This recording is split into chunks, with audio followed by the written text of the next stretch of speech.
বাংলাদেশের প্রধানমন্ত্রী হিসেবে দায়িত্ব গ্রহণের পর প্রথমবারের মতো রাষ্ট্রীয় সফরে মালয়েশিয়া ও চীন যাচ্ছেন তারেক রহমান।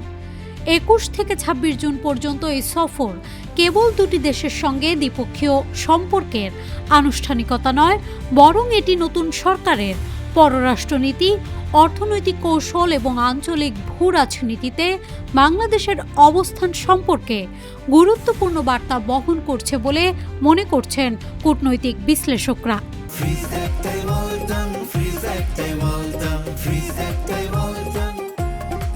মালয়েশিয়া সফরের মাধ্যমে দক্ষিণ পূর্ব এশিয়ার অন্যতম অর্থনৈতিক শক্তির সঙ্গে সম্পর্ক জোরদারের চেষ্টা যেমন দেখা যাচ্ছে, তেমনি চীন সফরে উন্নয়ন সহযোগিতা, বাণিজ্য, বিনিয়োগ ও অবকাঠামো খাতে নতুন অধ্যায়ের ইঙ্গিত মিলছে।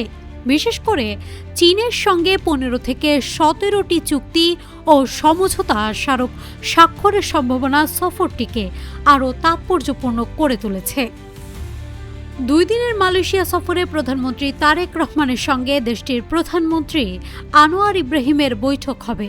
আলোচনার কেন্দ্রবিন্দুতে থাকছে বাণিজ্য, বিনিয়োগ, জ্বালানি, হালাল অর্থনীতি, সেমিকন্ডাক্টর শিল্প, কৃষি, শিক্ষা এবং জনশক্তি উন্নয়ন। বর্তমানে বৈশ্বিক প্রযুক্তি শিল্পে সেমিকন্ডাক্টর একটি কৌশলগত খাত হিসেবে বিবেচিত হচ্ছে। মালয়েশিয়া এই শিল্পে দক্ষিণ পূর্ব এশিয়ার অন্যতম গুরুত্বপূর্ণ কেন্দ্র। ফলে বাংলাদেশের তরুণ কর্মশক্তিকে প্রযুক্তি নির্ভর শিল্পে যুক্ত করার ক্ষেত্রে মালয়েশিয়ার অভিজ্ঞতা কাজে লাগতে পারে বলে মনে করা হচ্ছে। অন্যদিকে নতুন কর্মসংস্থানের সুযোগ, শ্রমিকদের অধিকার সুরক্ষা এবং দক্ষ কর্মী প্রেরণের বিষয়গুলো আলোচনায় গুরুত্ব পাবে বলে ধারণা করা হচ্ছে। সফরের আরেকটি গুরুত্বপূর্ণ দিক হল বাংলাদেশকে আসিয়ানের সেক্টরাল ডায়ালগ পার্টনার হিসেবে অন্তর্ভুক্তির বিষয়ে মালয়েশিয়ার সমর্থন চাওয়া। একই সঙ্গে বিশ্বের বৃহত্তম বাণিজ্যিক জোট রিজিওনাল কম্প্রিহেন্সিভ ইকোনমিক পার্টনারশিপে ভবিষ্যৎ অংশগ্রহণের ক্ষেত্রেও সমর্থন চাইবে ঢাকা। বিশ্লেষকদের মতে স্বল্পোন্নত দেশ থেকে উত্তরণের পর বাংলাদেশকে নতুন বাজার ও বাণিজ্য সুবিধা নিশ্চিত করতে হবে।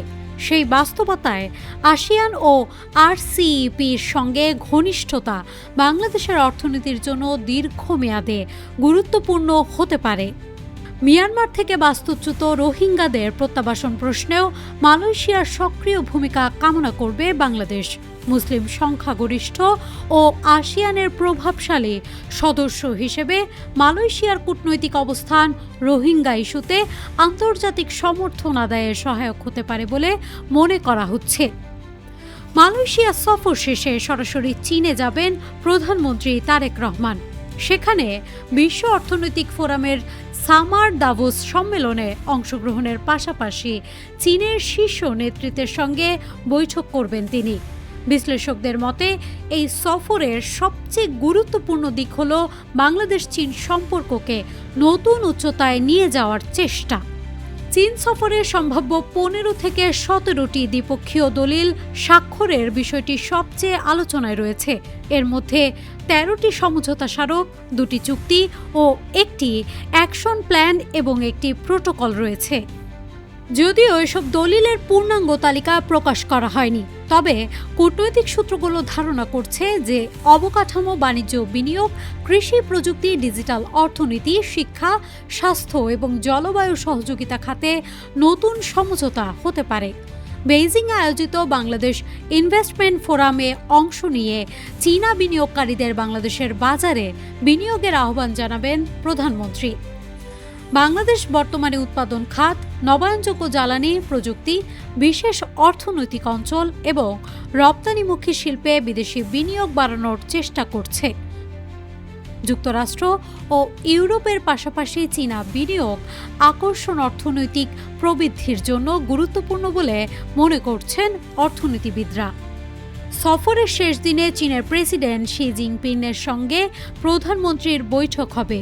এই বৈঠকে দ্বিপক্ষীয় সম্পর্কের পাশাপাশি আঞ্চলিক নিরাপত্তা, বৈশ্বিক অর্থনীতি, বেল্ট অ্যান্ড রোড ইনিশিয়েটিভ, জলবায়ু পরিবর্তন এবং ইন্দো প্যাসিফিক অঞ্চলের বিভিন্ন বিষয় আলোচনায় আসতে পারে। আন্তর্জাতিক সম্পর্ক বিশ্লেষকদের মতে যুক্তরাষ্ট্র চীন প্রতিযোগিতা এবং দক্ষিণ এশিয়ার পরিবর্তিত ভূরাজনৈতিক বাস্তবতায় বাংলাদেশের জন্য ভারসাম্যপূর্ণ পররাষ্ট্রনীতি বজায় রাখা একটি বড় চ্যালেঞ্জ। তাই এই সফর বাংলাদেশের কৌশলগত অবস্থান সম্পর্কেও গুরুত্বপূর্ণ বার্তা বহন করবে বলে আশা করা যাচ্ছে।